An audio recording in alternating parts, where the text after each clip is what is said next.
Have you ever mixed up maybe and may have been in your writing? This small mistake can completely change the meaning of your sentence, from a present possibility to a past speculation. Let's start by looking at the basic structure. May be is used for present or future possibilities, like saying something might happen now, whereas may have been shifts that timeline entirely into the past. When we use may have been, we are expressing a specific type of uncertainty about an event that already occurred, suggesting it was possible in the past but isn't confirmed.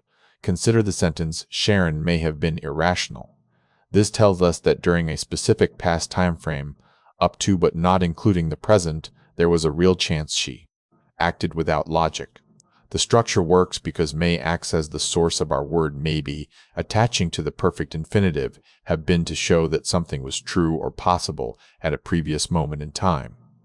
This distinction is crucial for accuracy. If you say it may have been, you admit the event happened long ago, while it maybe implies the situation is still an open question right now. Remember that this structure applies to any past speculation. Whether you are guessing about a historical event or wondering why someone forgot something yesterday, may have is your bridge to the past. Now that you understand how time shifts with these verbs, try rewriting a sentence from your day using may have been. Let me know in the comments.